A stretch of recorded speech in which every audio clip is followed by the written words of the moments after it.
Bien-aimés dans le Seigneur, vous tous qui nous suivez sur les avertis, shalom, que la paix du Seigneur, notre roi Yeshua HaMashiach, soit sur nous tous et que son esprit puisse réellement nous conduire dans la vérité par rapport à ces messages d'aujourd'hui. Vous voyez déjà devant vos écrans, devant vos téléphones, nous voulons parler de cette question. Je vais dire ceci. Qui était contre Yeshua et qui est contre lui aujourd'hui? Ce qui nous concerne vraiment, c'est par rapport déjà à notre temps. C'est ça, c'est là où nous allons beaucoup marteler. C'est par rapport à notre époque, puisque l'évangile doit être présent, doit être interpellateur, parler à quelqu'un aujourd'hui. Mais nous allons quand même faire un parallélisme entre ceux-là qui étaient opposants de Yeshua à l'époque et ceux qui sont opposants de Yeshua aujourd'hui, opposants donc aujourd'hui par rapport à ce que nous allons voir. Alors, quand Yeshua était sur la terre,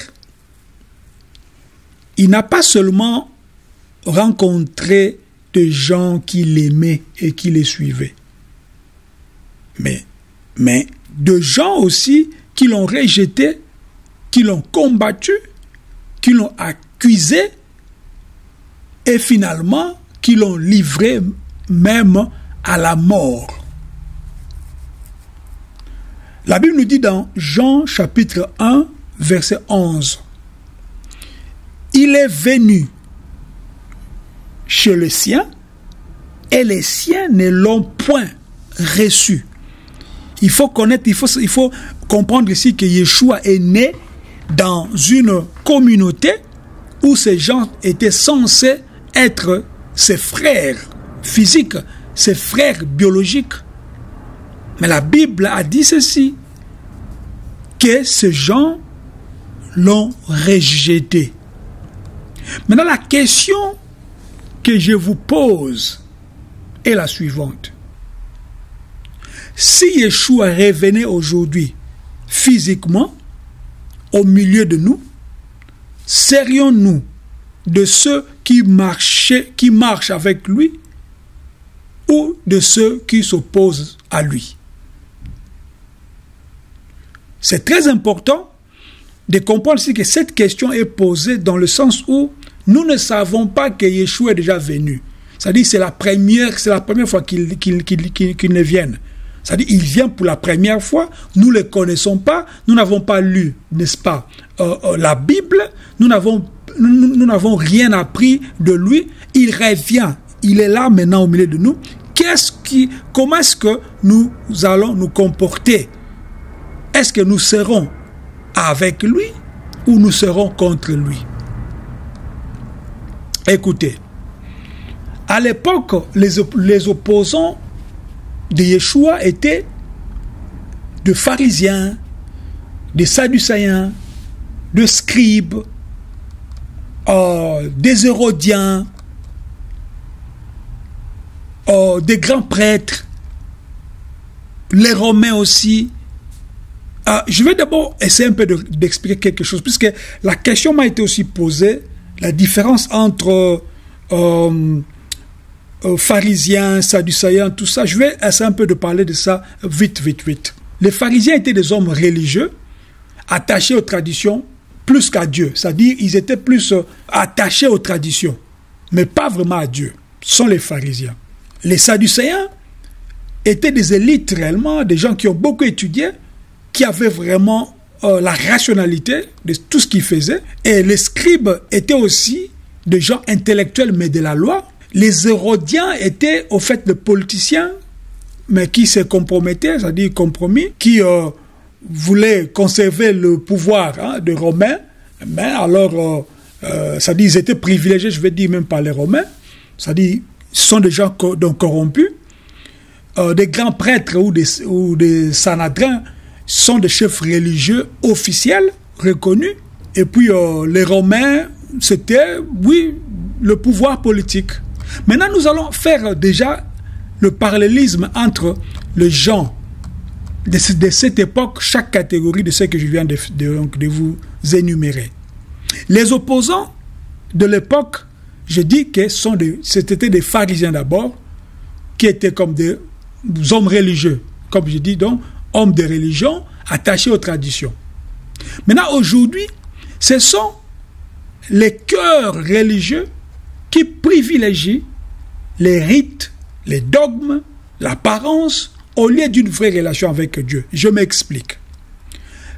Les pharisiens d'hier sont aujourd'hui ces faux prédicateurs, ces faux pasteurs, ces faux apôtres, ces faux prophètes qui, n'est-ce pas, ils viennent vous enseigner des dogmes, ils viennent vous enseigner à garder une sorte de respect aux hommes de Dieu. Ils aiment venir, n'est-ce pas, prêcher tout ce qui comporte, je vais dire, l'apparence. D'autres même prêchent sur la beauté, d'autres prêchent sur de quel parfum il faut mettre, d'autres prêchent sur quel genre de femme il faut avoir, brune ou noire ou blanche. C'est-à-dire, ils viennent avec des messages qui ne cadrent pas avec la relation avec Dieu.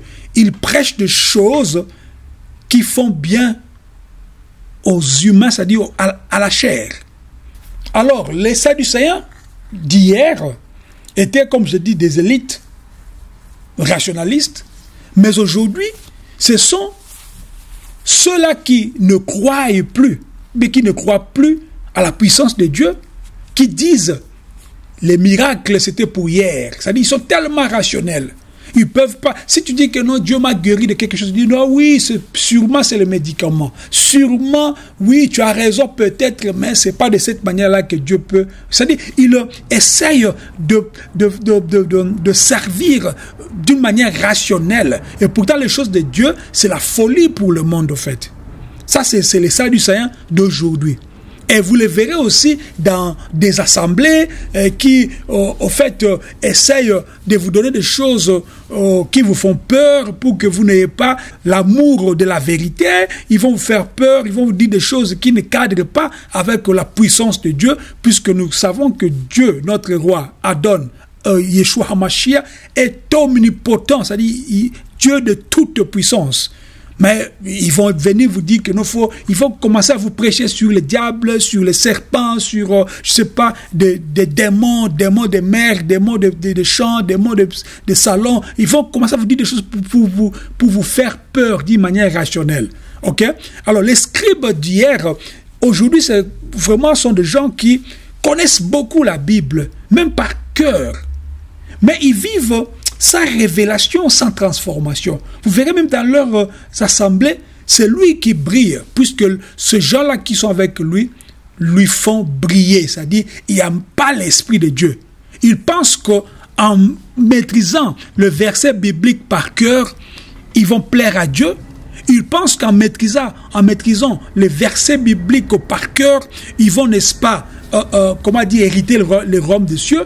Mais ils pensent aussi qu'en étant trop intellectuels, en ayant trop de connaissances, ils vont, n'est-ce pas, avoir la vie spirituelle. Non, c'est pas ça. Et ils font, je pense aussi sciemment, puisqu'ils savent que les gens aiment suivre ceux-là qui sont éloquents, ceux-là qui parlent un bon français, ils te parlent un bon anglais, ils te parlent, je sais pas, une langue bien, il sait comment manier les phrases, il sait comment faire le stylistique, tout ça. Les gens aiment suivre ce genre de choses. Et vous verrez qu'il va commencer à traiter des thèmes qui ne cadrent même pas avec la vérité divine.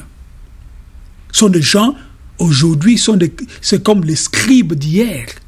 C'est-à-dire ceux-là qui connaissent la Bible, qui sont biblistes, qui peuvent... Moi, il y a une personne, là où j'étais avant, dans des assemblées, une personne qui vient qui dit que moi, je peux prêcher même sans la Bible, parce que je connais la Bible par cœur.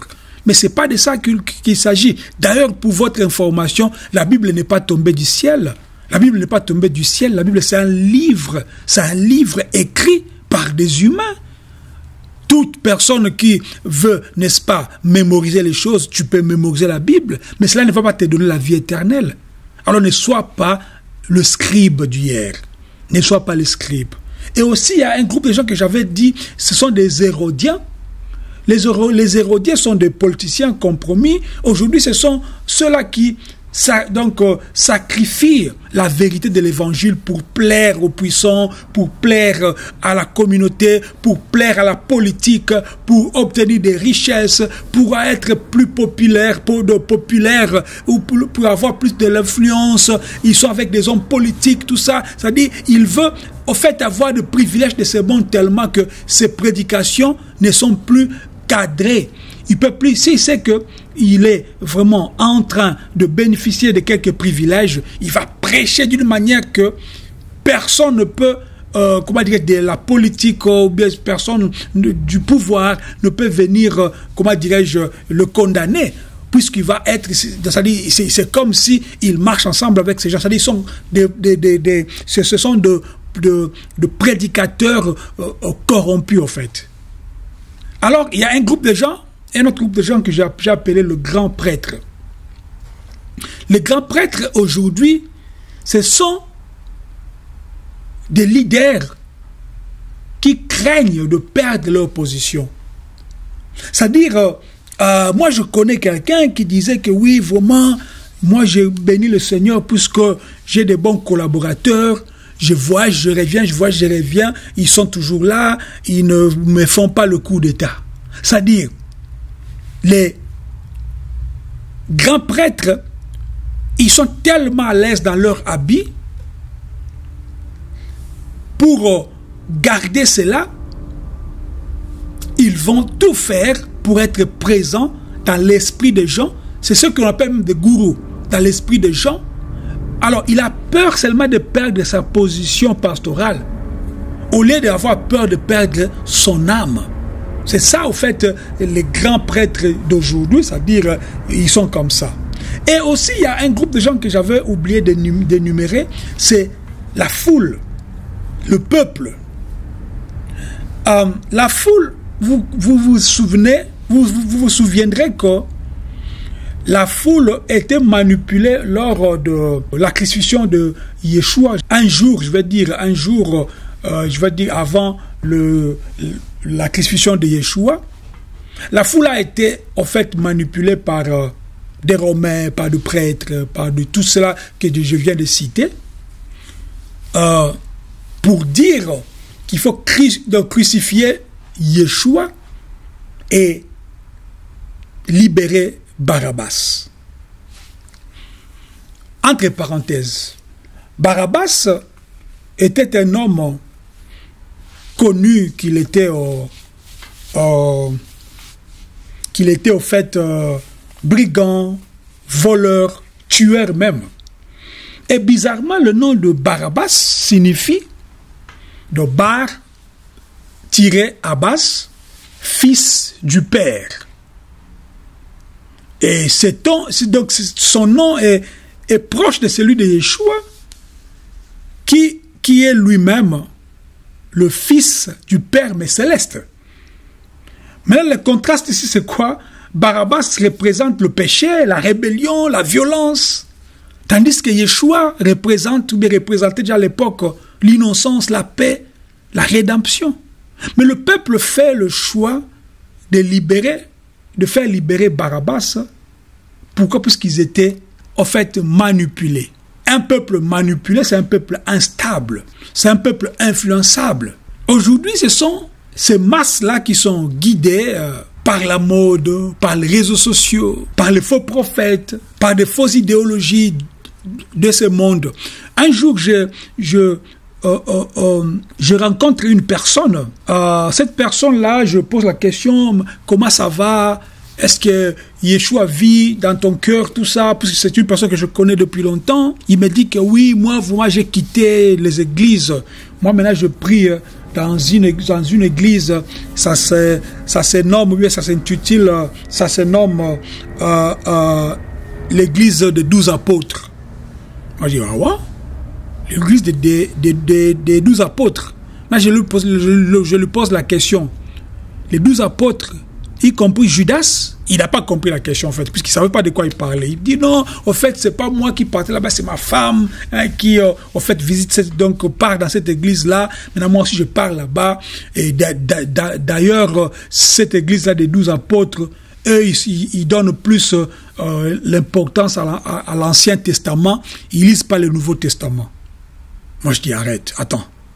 12 apôtres, mais apôtres, c'est le Nouveau Testament, non? Oh oui, mais je sais, mais eux disent que l'Ancien Testament, c'est ça la parole de Dieu. Vous comprenez que ce sont des gens comme ça, manipulables, instables, influençables. Tu vas entrer dans des choses, tu vas entrer dans des idéologies qui n'ont ni tête ni queue. Et tu vas te dire que oui, c'est bon. Alors, je pense que c'est important de comprendre ça. Je suis en train de dire ça aujourd'hui. Pourquoi? Parce que j'aimerais que les enfants de Dieu ne soient plus manipulables, ne soient plus instables, ne soient plus influençables. Que les enfants de Dieu soient réellement ceux-là qui ont compris, qui veulent avancer avec le Seigneur Yeshua, qui veulent avoir ou bien recevoir la vie éternelle. C'est très important. Alors, il y a un groupe de gens encore, les Romains. Bon, à l'époque, les Romains étaient au pouvoir, politique et militaire, bien sûr. Pilate, par exemple, savait que Yeshua était innocent, mais il cédait à la pression. Jean 19 nous relate un peu l'histoire. Et aujourd'hui, qui sont les Romains? Le pouvoir, ce sont les systèmes de ce monde qui exécutent l'injustice, souvent pour préserver leurs intérêts, souvent pour aussi... marcher sur le peuple, souvent c'est pour être toujours plus fort et aussi plus imbattable, plus plus présent même dans le cœur, bien dans les têtes de gens. Ils sont là pour leur bien en fait, et vous verrez que c'est un nombre limité de gens qui contrôlent tout le monde entier, quoi. Donc c'est ça, c'est qu'il faut comprendre. Après, il y a ce que je peux dire aujourd'hui. Ce qui est bien avec le Seigneur, c'est quoi? C'est que le Seigneur nous donne toujours la manière de vivre libre. C'est pourquoi lorsqu'il vient, il ne laisse pas une église, il ne laisse pas une organisation disant qu'il faut suivre cette organisation-là, ou bien cette entité, il faut suivre cette personne. Non, il a en fait formé des disciples pendant 3 ans et demi, et puis les a laissés pour dire que le Saint-Esprit viendra pour continuer, n'est-ce pas, l'œuvre. Maintenant, ces catégories ne sont pas seulement de l'histoire. Les catégories que je viens de nommer, elles ne sont pas seulement de l'histoire, mais elles existent encore aujourd'hui sous une autre forme, comme je viens déjà de le dire. Les religieux sans vie, ils savent parler de Dieu, mais ils ne connaissent pas Dieu. De rationalistes modernes, ils rejettent les miracles, donc les miracles de Dieu, ils refusent, n'est-ce pas, la foi, la foi en Yeshua, ils refusent cela. De politico-religieux corrompus, vous voyez des pasteurs qui courent derrière les politiciens, ils préfèrent leur pouvoir pour la vérité, donc que la vérité. Et puis, comme je dis, la foule continue à être manipulée. Elles suivent le vent du moment, mais pas l'Esprit de Dieu. Alors Yeshua dit, c'est lui qui n'est pas avec moi et contre moi. Matthieu 12, 30. Il faut comprendre cela. Maintenant, l'appel que moi je pouvais faire à quelqu'un, une sœur ou un frère qui m'écoute, la question n'est plus seule qui était contre Yeshua hier, mais la question que je te pose aujourd'hui, encore une fois, je te dis, de quel côté suis-je aujourd'hui? Donc, es-tu aujourd'hui? Il faut te poser toi-même la question. Suis-je du côté de ceux qui l'adorent, qui portent leur croix, qui vivent pour lui? Ou suis-je par mon indifférence, mon incrédulité, ma peur, en train de me ranger avec ceux qui l'ont rejeté, allais-je dire. Je réponds, la question qu'il faut que tu te poses toi-même, il faut d'abord être conscient de ce que je venais de dire, et essaye de poser la question de savoir. La question n'est plus de savoir qui était contre Yeshua hier.